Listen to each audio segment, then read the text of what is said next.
Just check out how beautiful this hydrangea is. This is a big leaf hydrangea from the Endless Summer series, I believe. And I wanted to do a quick video on how to properly prune away our old flowers on our big leaf Hydrangea macrophylla. And it's really quite easy to do as long as you know what hydrangea you're going to be pruning. There's various types of hydrangea that exist that are, all very garden-worthy plants in North America, Europe, wherever you may be growing. And the confusion arises because people are not sure what pruning technique is best for their particular hydrangea, primarily because they don't know which hydrangea they're actually growing. So the first thing that you really must determine is what type of hydrangea you're growing.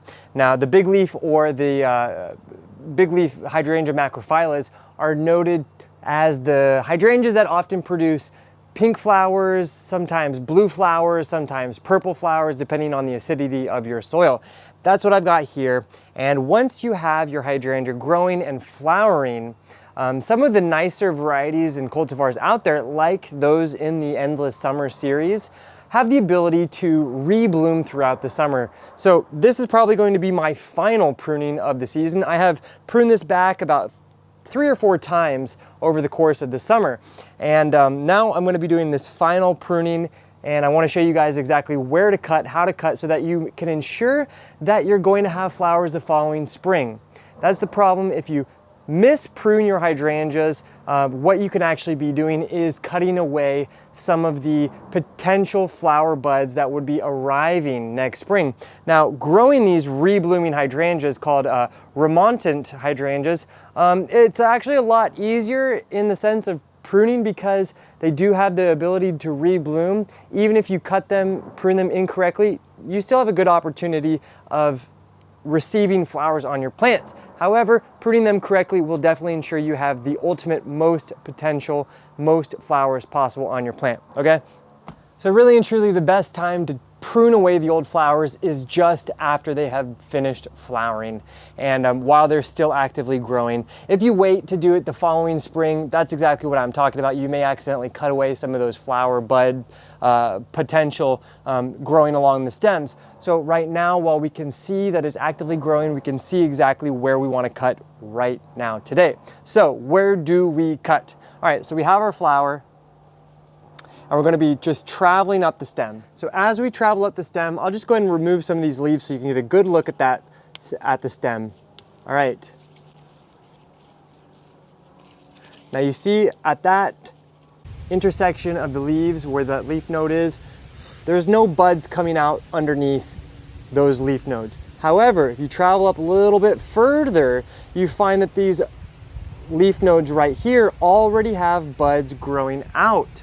So what we want to do is we want to travel up that stem to the next healthy set of buds. So you always hear you want to cut right where that next set of healthy buds is located. And so this would not be here, it would be right here. These are the buds. They're coming out of that stem already. So we take our clean, sterile shears and we cut just above them. So now you can see those buds are still intact, and we didn't cut off any potential flowers for next season. So here we are in the garden. This is a different variety of big leaf hydrangea from the Endless Summer series.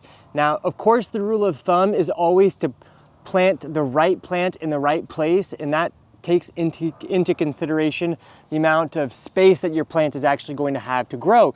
So you shouldn't need to do this if you planted correctly, but we all make mistakes, and sometimes we plant plants in areas that are too small for those plants. In that instance, you can cut your hydrangeas back by up to 1/3, and that's going to keep your plant from growing too large. However, if your plant is situated correctly and you enjoy the size that it has, then do exactly what I did on the potted plant and cut at that very next healthy bud. However, if you want your plant to grow a little bit smaller the following year, the best thing to do is to follow down your stems. You follow down your stems even further, but you ensure that where you're going to be cutting still has those healthy buds. You can see right here, there's 3 buds beautifully right here. So I could easily cut it just like this at that top or uppermost set of buds, or I could travel down even further, cut it back here. And that's gonna keep my plant a little bit smaller next spring. Now I don't actually want this plant to grow smaller. I just did that for demonstration purposes, but that's okay. Now, I think the most neglected part of the pruning process for our big leaf hydrangeas in particular involves cutting away some of the dead wood at the base of the plant. I find that to be so essential and necessary to have the most space for new growth to occur the following year. It keeps that base really nice and free for air to flow. It encourages new, fresh growth each season, and it keeps the plant looking more tidy and a lot healthier. So let me show you what I mean. So if you look down here, this right here, this is really nice and woody, but it leads to this stem. So we're gonna leave that alone. However, you see over here, there are some other sections of woody stems that have no growth. So we'll take our shears right now. This can really be done at any time. And we're just gonna cut away any of that old junky wood.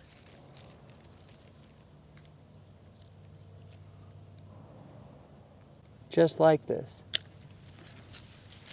So all that old wood like this is just kind of clustering up the place and keeping that base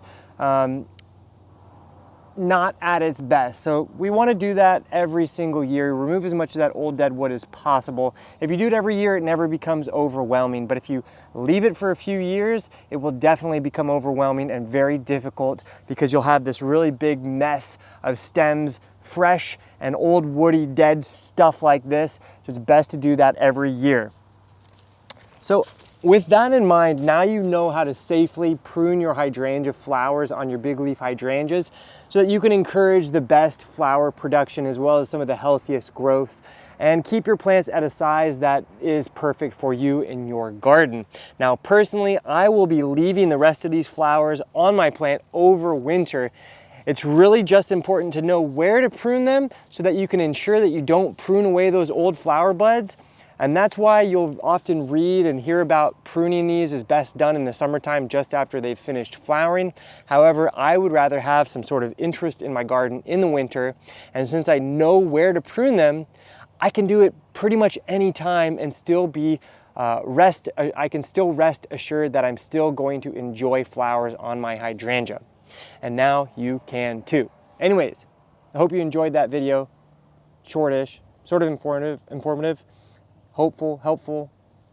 If you have any other questions or comments or experiences with regards to pruning your hydrangeas, please leave a comment below. Don't forget to subscribe to the channel. We're slowly chugging along, growing, trying to produce new videos and new plant content, some health-related content every single week. So I hope you've been enjoying it. Don't forget to like this video if you did enjoy it, and send it to anyone that might need a little help pruning their hydrangeas. Anyways, I'll catch you guys in the garden here soon.